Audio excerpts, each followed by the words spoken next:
Ayan, magtuturo ako ngayon paano magtanggal ng pattern o password dito sa cellphone. Katulad ng ganito. Ayan. Katulad ng ganyan. Ayan. Paano tanggalin ang password o pattern. So madali lang po ito. Sundan nyo lang po. So ang gagawin muna natin ngayon ay pa-power off muna natin ngayon. So, pa-power off muna natin ngayon. So wala pong halong edit to Medyo mahaba itong video na to. So i-fast forward nyo lang kung sakasakali. Yan. So power off muna natin. Yan. So yan, mamamatay muna siya. Tapos ang next na gagawin naman natin ngayon ay pipindutin nyo itong power. Ito yung power, ito yung volume negative, tapos volume positive. So ang gagawin nyo, ipapagsabay mo itong negative na volume saka itong power off, pagsasabayin mo. Tapos kapag sakaling lumabas na yung logo, i-release nyo itong power, pero naka-steady pa rin itong negative na volume. So subukan po natin, pagsabayin natin yung negative saka power off. Itong power na to, saka to, pagsabayin natin ngayon. Yan. Pag lumabas na yung logo, ayan, lumabas na yung logo, bibitawan ko na ngayon itong power off, pero steady lang yung volume. So ngayon lalabas na ngayon ito, ayan. So ang gagawin natin ngayon ay ayan, pipiliin natin yung itong wipe cache, ayan. So pindutin natin itong okay. Ang pinakang okay nito itong power. Ito naman negative and positive. Ito yung parang pataas at pababa. Ito naman yung parang pinakang okay niya. So, pindutin natin itong okay. Yan, okay. Tapos pindutin natin yung yes. Itong lagyan natin sa yes.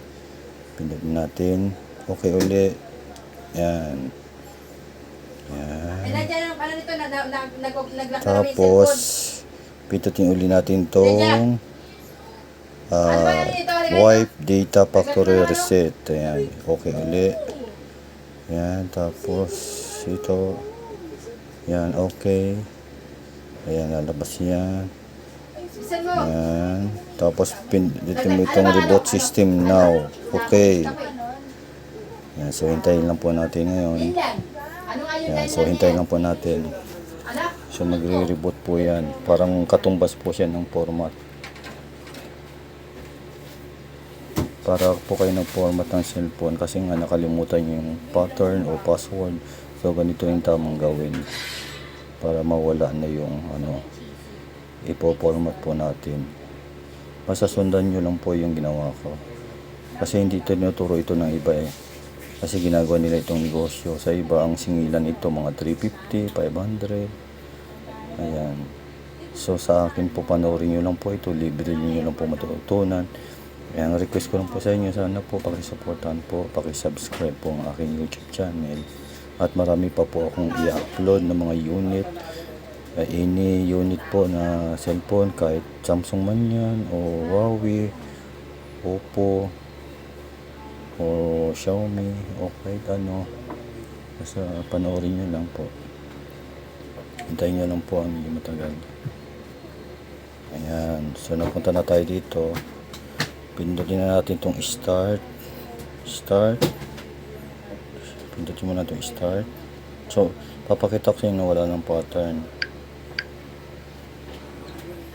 Ayan. Philippines. Next. So pagdating sa ganyan, connect mobile network, skip nyo lang muna yung skip po sa baba. Skip, pindutin ito. Skip lang po ng skip. Pupunta na naman dyan. So pindutin ulit itong skip.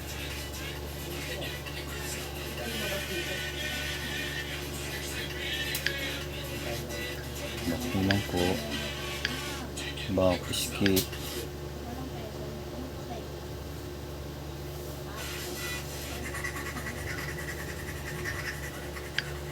Continue.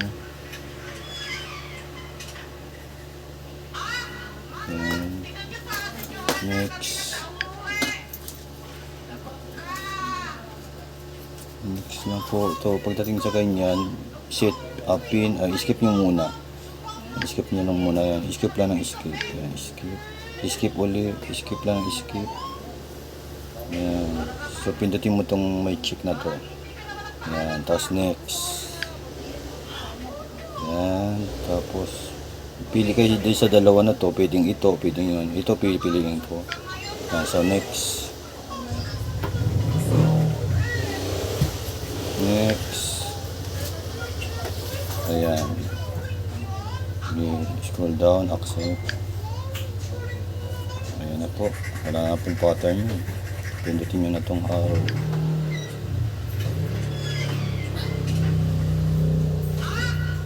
Ayan. So, video hintayin nyo lang po. Ayan. Wala na pong pattern. Nakita nyo po ha. Step by step po yan. Kahit medyo matagal, at least talagang malinaw ang pagkakagawa. Ayan po, wala na pong pattern yun ha. Hindi katulad kanina, may pattern ngayon, wala na po. So, ganun na po kasimple. So, ngayon, paki-supportan lang po. Bye-bye po. Thank you.